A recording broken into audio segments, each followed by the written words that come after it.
Amados irmãos e amadas irmãs, gostaria, neste momento, de apresentar-lhes um breve relato sobre as circunstâncias que me impeliram a falar-lhes sobre essa extrema e crucial importância da congregação para a Igreja de Deus. Na semana passada, por ocasião do nosso culto sabatino, recebi de uma querida irmãzinha sua impressão de que a temperatura da igreja vem baixando e aproximando-se da frialdade, especialmente no tocante à participação da Irmandade em reuniões congregacionais. Complementando o discurso, a irmãzinha sugeriu-me compor uma mensagem concitando irmãos e irmãs a envidarem esforços no sentido de participarem mais assiduamente das congregações. Confesso a vocês que, num primeiro momento, por concordar com esse arrazoado da referida irmã, eu iniciei a semana pensando assim, de modo insistente, nessa proposição. Assim foi no segundo dia, no terceiro dia. A partir de determinado momento, já no quarto dia, comecei a receber um impulso vigoroso e contínuo, que entendi, claro, posso estar redondamente equivocado, mas entendi como um direcionamento do Sempiterno e Altíssimo Iá, para considerar a questão descrita de outra forma. Ou seja, em vez de simplesmente escrever uma mensagem e enviar para a igreja, fazer algo diferente. Ou seja, realizar um estudo bíblico sobre o tema para pronunciá-lo nesta santa convocação, o que, inclusive, vai possibilitar um alcance muito maior da mensagem quando de sua postagem no YouTube. Essa foi a razão que me levou a declinar o tema quando da publicação do roteiro. Comecemos, pois. Então, abrindo, só um momentinho, por favor. Abrindo nossa conversa, convido vocês a viajarem no tempo e no espaço, até a chamada Gruta de Pan, situada em Cesareia de Filipe, para participarem de um evento celestial, protagonizado por ninguém menos que nosso Senhor e Salvador Jesus Hamashia, em companhia de seus discípulos. Vamos ler a passagem. Mateus 16, 18. Disse o Senhor Jesus: pois também eu te digo que tu és Pedro, e sobre esta pedra, na verdade, rocha, edificarei minha igreja, e as portas do Sheol não prevalecerão contra ela. Nós devemos entender, lendo essas palavras pronunciadas pelo Mashiach, que nosso Senhor Jesus instalou o apóstolo Pedro como igreja, como querem algumas denominações. Resposta de toda a Irmandade, em uníssono, peremptoriamente, não. Essa igreja santa, que constitui o corpo do Mashiach, é formada por um conjunto coeso, inseparável, de partes ou membros que se constituem em templos. As pessoas, nós, na atualidade, genuinamente seguidoras do caminho e definitivamente engajadas no entendimento, na prática e na disseminação da verdade do Evangelho do Reino dos Céus. Vamos confirmar essa afirmativa visitando a carta, a primeira carta aos Coríntios, capítulo 3, verso 16, e absorvendo o ensinamento de Paulo. Lendo, 1 Coríntios 3, 16. Não sabeis que sois o templo de Deus e que o Espírito de Deus habita em vós? E prossigamos então, obtendo uma ratificação dessas inspiradas palavras do apóstolo em 1 Coríntios 6, 15a e 19. Escreve Paulo: não sabeis vós que vossos corpos são membros do Mashiach? Ou não sabeis que vosso corpo é o templo do Santo Espírito que habita em vós, proveniente de Deus, e que não sois de vós mesmos? Ouçamos ainda mais uma assertiva a respeito dessa questão. Sobre quem somos nós, integrantes da Igreja de Deus. Vamos ouvir agora as palavras, para mim, garantidoras de nosso Senhor Jesus, referindo-se a nós, em Mateus 18, 20. Que maravilha! Que passagem que não pode sair do nosso coração, da nossa mente, da inteireza de nosso ser. Disse o mestre: porque onde estiverem 2 ou 3 reunidos em meu nome, ou seja, a igreja, aí eu estou no meio deles.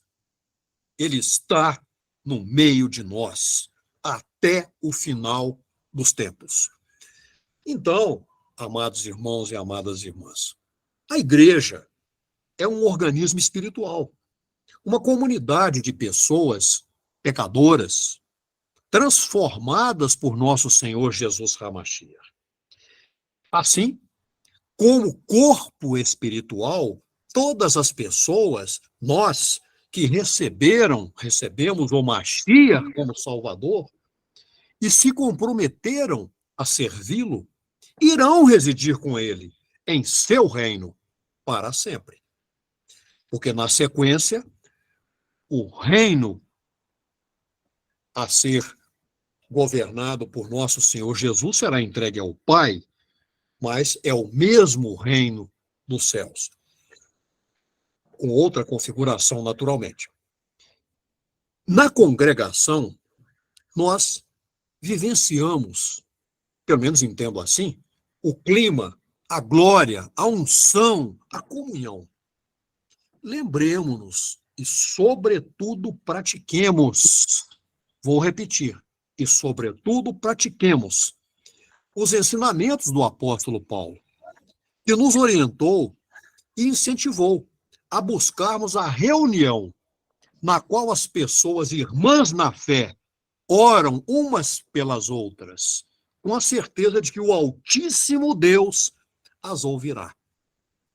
Cabe aqui uma reflexão sobre as palavras escritas por Paulo na primeira carta aos Tessalonicenses 1, 11, 12. Vamos ler. Por isso também não cessamos de orar por vós, para que nosso Deus vos torne dignos de sua vocação e cumpra com poder todo o propósito de bondade e obra de fé, a fim de que o nome de nosso Senhor Jesus seja glorificado em vós, e vós nele, segundo a graça do nosso Deus e do Senhor Jesus Hamashiach. E é também oportuno, na sequência, nós acatarmos a advertência poderosa de Tiago, em Tiago 5,16. Disse Tiago: orai uns pelos outros, para serdes curados. Muito pode, por sua eficácia, a súplica do justo. E vamos continuar ouvindo o inspirado Paulo, quando ele pontifica, lá em Efésios 5, 18, 19. E não vos embriagueis com vinho, no qual há dissolução, mas enchei-vos do Espírito, falando entre vós com salmos, entoando e louvando de coração ao Senhor, com hinos e cânticos espirituais. E pela relevância da questão sobre a qual estamos falando, Paulo redigiu instruções quase idênticas na carta aos Colossenses 3,16. Vamos ver lá. Habite ricamente em vós a palavra do Mashiach. Instruí-vos e aconselhai-vos mutuamente em toda a sabedoria, louvando juntos, vou repetir, louvando juntos a Deus, com salmos, hinos e cânticos espirituais, com gratidão em vosso coração. Sim, amados irmãos e amadas irmãs, a irmandade toda reunida no mesmo local. Por isso, convido vocês, convoco vocês, concito vocês a atuar, e eu junto, atuemos, pois, conforme Hebreus 10, 25. O que está escrito lá? Não deixemos de congregar-nos, e a palavra em grego é absolutamente clara, epsinagogen. Não deixa a menor dúvida, uma reunião de pessoas harmonizadas, imbricadas, coesas. Então, voltando, que eu me entusiasmei um pouquinho aqui. Não deixemos de congregar-nos como é costume de alguns. Muitos pensam que isso não é necessário, não é tão importante. Antes, diz Paulo, encorajemos, e a palavra que está lá é uma palavra forte em grego, parakaluntes, uns aos outros. E tanto mais quando vedes que o dia do Senhor se aproxima. Por que Paulo agiu assim? Por que ele foi tão intenso nessas palavras? Porque a fé genuína não deve ser vivida individualmente, mas em um processo de convívio que deve ser contínuo e permanente. E nós sabemos que existem muitas pessoas que estão relativizando o compromisso de congregar, diminuindo sua relevância, entendendo e acreditando que não é tão importante essa prática. Mas eu gostaria de fazer uma pequena comparação para vocês, como vejo essa situação. Alguém que não congrega parece-me semelhante, por exemplo, às pessoas que se dedicam à natação, que se apuram na prática do desenvolvimento da capacidade de apneia, ou seja, a capacidade de prolongar cada vez mais sua capacidade de prender a respiração, para poder passar muito tempo debaixo d'água. Porém, por mais que se capacitem e se aperfeiçoem, sempre precisarão, em algum momento, vir à tona para conseguir oxigênio. Elas terão de respirar em determinado momento, por maior capacidade que tenham, porque elas estão treinando sozinhas. É a pessoa consigo mesma. Da mesma forma que nossos pulmões precisam de oxigênio para manter-nos com vida, nós necessitamos da congregação para a preservação e o fortalecimento de nossa vida espiritual. A pessoa verdadeiramente crente, fiel seguidora de nosso Senhor Jesus, deve, pelo menos no meu entendimento, reunir todo o esforço, dedicação, zelo para congregar, porque a igreja verdadeira foi fundada por ele, para seu Pai, nosso Pai Celestial, para que possamos crescer em unidade. Mas atenção, aqui a gente precisa abrir um pequeno parêntese aqui. Quando nós agimos como igreja, o corpo de Jesus, Hamashiach, nosso amantíssimo Senhor e Redentor, nós devemos ter em mente que haveremos de lidar com as diferenças, com as diversidades e com as adversidades de nossos irmãos. Alguém está com o microfone aberto aí, dando interferência. Poderia fechar, por gentileza? Então, nós temos de lidar com diversidades, adversidades de nossos irmãos e de nossas irmãs. E, ao participarmos de uma congregação, que abramos nossos corações e nossas mentes. E tenhamos consciência de que, nesse cenário santo, precisamos construir em nós a preparação para ouvir, não o que queremos, mas aquilo de que precisamos. E tenhamos firmemente estabelecido, na inteireza de nosso ser, que, ao crescermos espiritualmente como igreja de Deus, haveremos também de crescer em todas as instâncias de nossa vida. Logo após a ascensão de nosso Senhor Jesus aos céus, nós encontramos no livro de Atos que os crentes estavam reunidos numa igreja local em Jerusalém.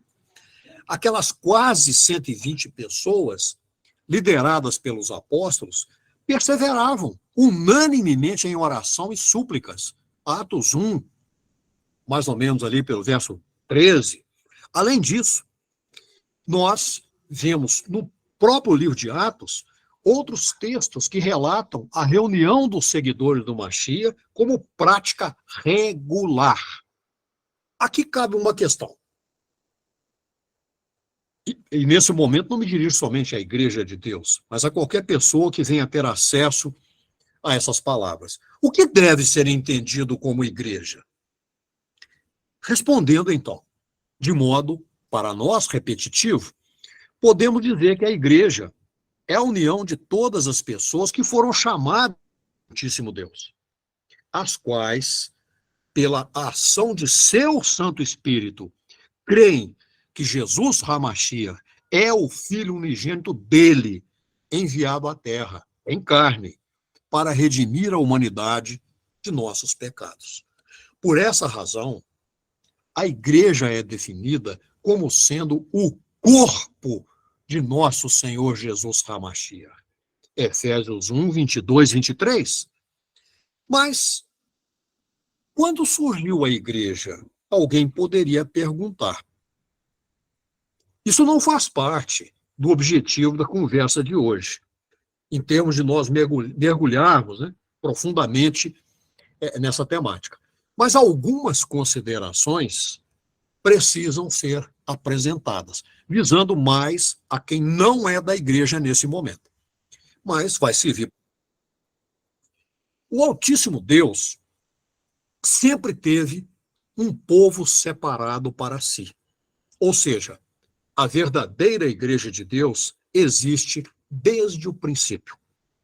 No entanto, se for considerada apropriadamente como o povo escolhido do sempiterno Iá, a igreja tem sua história desenvolvida em 2 capítulos, historicamente diferentes. Ou seja, os períodos antes e depois do ministério terreno de nosso Senhor Jesus. Antes da chegada dele, a verdadeira igreja pode ser identificada lá desde os tempos mais remotos, antecedendo, inclusive, a aliança que o Altíssimo Deus fez com o povo de Israel. Alguns exemplos ilustrativos disso são personagens como Abel, Enoque, Noé, pessoas que amavam profundamente a Deus e se distinguiam da conduta padrão perversa e ímpia das outras pessoas da sua época, da maioria acachapante das pessoas de sua época. Recordemos ainda que o Altíssimo Deus chamou Abraão e fez-lhe promessas com relação à sua descendência. Vamos resumir isso aí. A partir daí, dessa promessa a Abraão, com raras exceções, a igreja estava concentrada especialmente na nação de Israel. Durante muito tempo, esse povo cumpriu uma série de rituais, ordenanças, tipificações, cujo propósito era apontar para o futuro ministério perfeito de nosso Senhor Jesus Hamashiach. Mesmo naquela época da efervescência, de grande apostasia dentro do povo de Israel, que era o povo eleito, a igreja sempre foi preservada. Um exemplo expressivo disso ocorreu, como nós sabemos, sob o reinado de Acabe. Nesse período, apesar da intensa e disseminada idolatria promovida por aquela ímpia e cruel Jezabel, 7.000 homens, conforme o relato bíblico, tementes a Iá, levantaram-se contra essas abominações contrárias aos mandamentos divinos e não dobraram seus joelhos perante Baal. Esses homens, que eu chamo de valorosos, no mínimo, incluindo no rol o profeta Elias, enfrentaram severas perseguições, mas permaneceram fiéis ao único Deus vivo e verdadeiro. Bom, séculos decorreram e, finalmente, a promessa de Deus se tornou realidade.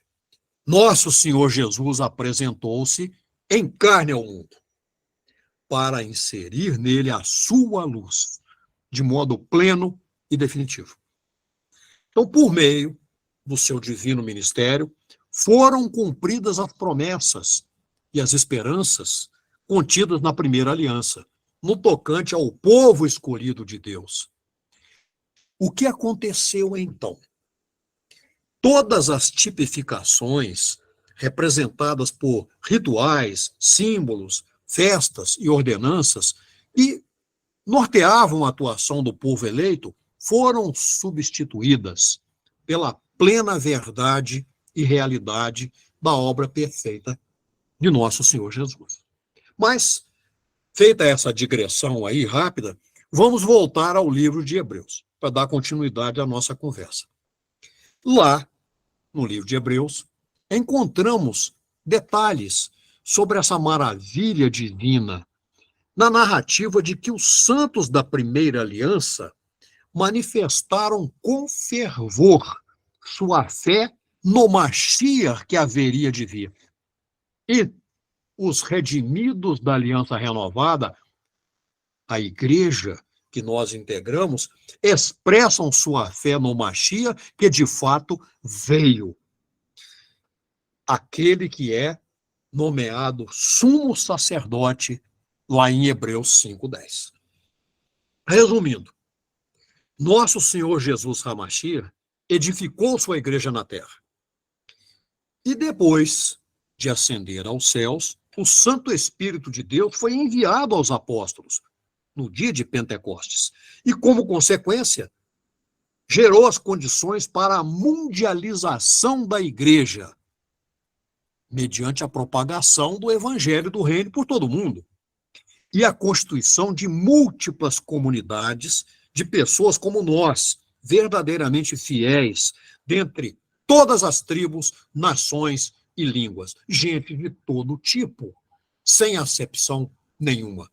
Porque na igreja de Deus não há distinção de qualquer natureza. E as pessoas crentes de todas as nações encontram-se unidas no corpo do Mashiach. Efésios 2:3, Apocalipse 5, Apocalipse 7, por exemplo. Amados irmãos e amadas irmãs, vamos voltar ao fio central da conversa. Mais uma vez, convocando o apóstolo Paulo, que emitiu aconselhamento vigoroso aos irmãos e irmãs de Corinto sobre o ato de congregar, mesmo em situação de divergência ou turbulência. Vamos ler, porque esses versos são extremamente importantes. 1 Coríntios 11, 1 e 2 e 1 Coríntios 11, 16, 17. Sede meus imitadores, diz Paulo, como também eu sou do Mashiach. E louvo-vos, irmãos, porque em tudo vos lembrais de mim, e retendes os preceitos como vô-los entreguei. Isso, verso 1 e verso 2. Lá na frente, então, a partir do verso 16. Mas se alguém quiser ser contencioso, nós não temos tal costume, nem as igrejas de Deus. Nisso, porém, que vou dizer-vos, não vos louvo, porquanto vos ajuntais não para melhor, senão para pior. Porque, antes de tudo, ouço que, quando vos ajuntais na igreja, há entre vós dissensões, e em parte o creio, e até importa que haja heresias entre vós, para que os que são sinceros se manifestem entre vós. Olhem que maravilha de ensinamento do apóstolo Paulo. O que ele está querendo dizer aqui? Mesmo em cenário de tensão, como estamos vivendo hoje no seio da Igreja de Deus no Brasil, e aparente comprometimento da unidade, apenas aparente, é fundamental que as pessoas integrantes da igreja, integrantes de verdade, pratiquem a congregação. Nós verificamos nessa passagem que, num primeiro momento, o apóstolo Paulo elogia os crentes daquela igreja, porque estavam guardando os preceitos que ele deu a eles. Mas, logo em seguida, declara que não os louva. Por quê? Estavam se ajuntando, congregando, não para melhorar, mas para piorar. Por quê? Porque, frequentemente, as pessoas dirigem seu foco apenas no culto em si, nas ministrações, nos louvores, mas deixam de prestar atenção aos irmãos e às irmãs e em suas necessidades. E quando nós nos dispomos a reunir-nos em comunhão, devemos, sim, preparar-nos em estado de prontidão para ouvirmos o que muitas vezes não queremos ouvir, especialmente quando nos defrontamos com alguma correção de nosso pensar ou de nosso agir. Ninguém gosta de ser corrigido. Quando nos comportamos assim, manifestando disposição para promovermos algum aperfeiçoamento ou melhora da nossa conduta, por mais difícil e doloroso que possa apresentar-se, certamente usufruiremos de benefícios e bênçãos serão derramadas sobre nós. Ou seja, a prática repetida da congregação acabará por fazer-nos enxergar os pontos em nós e na nossa vida que precisam de ajuste. E também para que possamos servir a Deus e à irmandade com o emprego de nossos dons e talentos, que todos temos, de alguma forma. Vamos continuar ouvindo o apóstolo Paulo. Ele hoje está conosco aqui do princípio ao fim dessa conversa. E a sua fala, que eu rotulo de preciosa, a respeito da importância que devemos reconhecer nos irmãos e nas irmãs no ato de congregar. E lá, nessas palavras que vamos ler, Paulo exorta-nos a conjugarmos todos os nossos esforços. Vou repetir, todos os nossos esforços para a edificação da igreja. Vamos ler, então, pausadamente, 1 Coríntios 14, 26. Diz Paulo, pergunta Paulo, que fareis vós, pois, irmãos, quando vos ajuntais, cada um de vós tem salmo, tem doutrina, tem revelação, tem língua, tem interpretação. Faça-se tudo para a edificação. Se assim agirmos, preservamos, fortalecemos a unidade da igreja.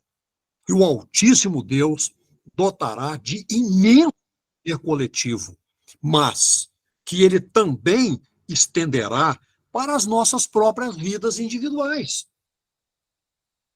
Sim, amados irmãos e amadas irmãs, nós temos de ter claro para nós que a Igreja de Deus é um projeto concebido desde a eternidade, na presciência do Criador.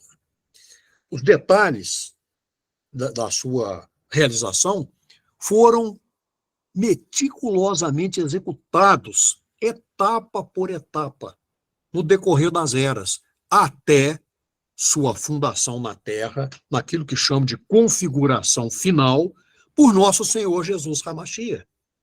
Então, a igreja foi edificada estritamente em conformidade com o padrão divino, cuja essência fundamenta, alicerça o propósito de que todas as pessoas, dotadas das mais variadas características de cor, língua, costumes, povos, nações que a integram, sejam templos perfeitos para o Altíssimo Deus.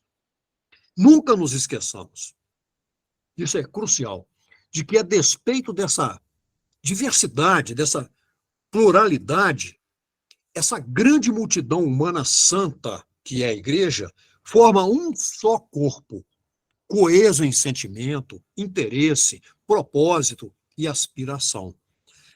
Inspiremo-nos no ato coletivo dos santos de comparecer aos cultos, porque isso provém de seu caráter básico e dos seus propósitos apontados pelo Altíssimo Deus. Isso está disposto em Atos 2, 42 a 46. Eu vou ler esses versos todos, porque esse teor deve merecer da totalidade de nós toda a atenção e consideração. Então, vamos aqui fazer a leitura de Atos 2, 42 a 46.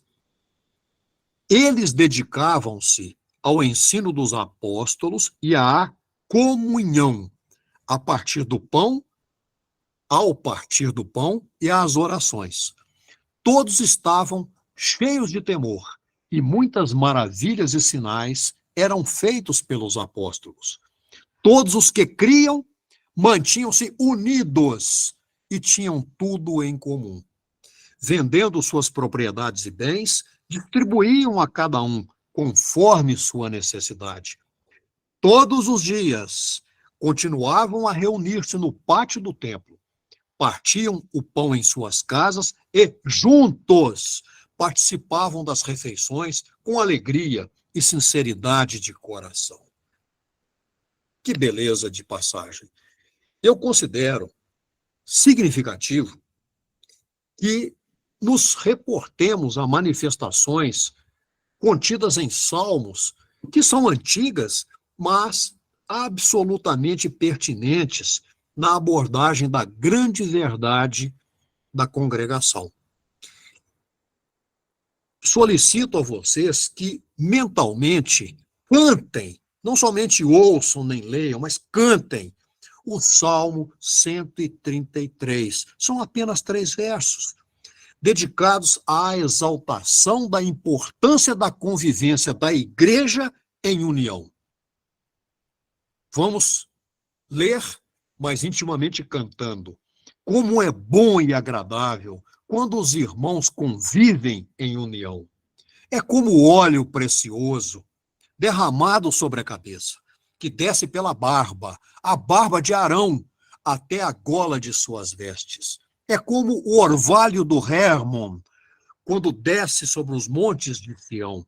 Ali, Iá concede a bênção da vida para sempre.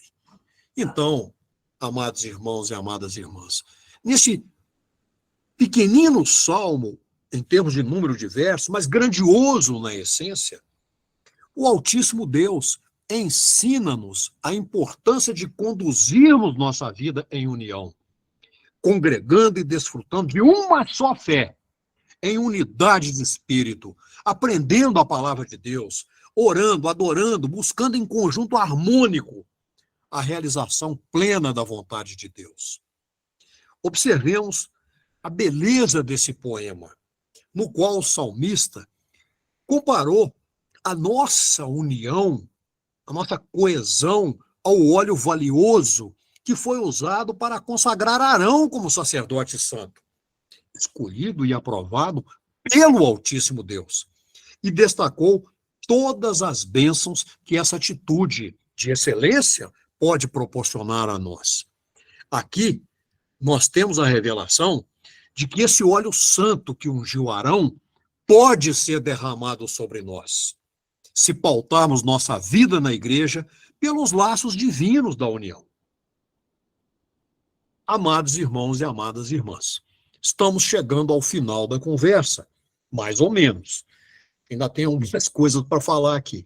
Mas eu não posso encerrar esta exortação sem proferir algumas considerações que me parecem fundamentais. Irmão Eduardo, Sim, irmão. 5 minutos. Obrigado, irmão. Nós somos pessoas inseridas em um corpo e passamos a fazer parte dele. E não se trata de um corpo qualquer, mas o corpo de nosso Senhor Jesus Hamashia, o Filho unigênito de Deus. Assim, pergunto a vocês, como sequer podemos admitir a ideia de andarmos distantes desse corpo? E aí vem uma pergunta: que consequências podem resultar para quem procede desse modo, deixando de congregar e, por isso, afastando-se do corpo do Mashiach? De novo, vamos pedir vênia, pedir a paciência do apóstolo Paulo para responder à nossa pergunta. E ele o faz lá em Colossenses 2, 18, 19. Ninguém se faça árbitro contra vós outros, pretextando humildade e culto dos anjos, baseando-se em visões, enfatuados, sem motivo algum na sua mente carnal, e não retendo a cabeça, da qual todo o corpo, suprido e bem vinculado por suas juntas e ligamentos, cresce o crescimento que procede de Deus. Olhem o que Paulo está falando aqui. O que será que ele quis dizer com a frase "e não retendo a cabeça"? Essa expressão significa que alguém está deixando de receber a autoridade da cabeça, que na verdade é o cabeça, Jesus Hamashia. Por que digo isso? Porque para recebermos a autoridade dele, que é o cabeça, cada pessoa da igreja tem de manter-se vinculada ao seu corpo, ao corpo do Mashiach. De que maneira? Nós sabemos que as partes de um corpo se mantêm coesas por meio de ligamentos, de juntas e outros elementos chamados conectivos ou ligantes.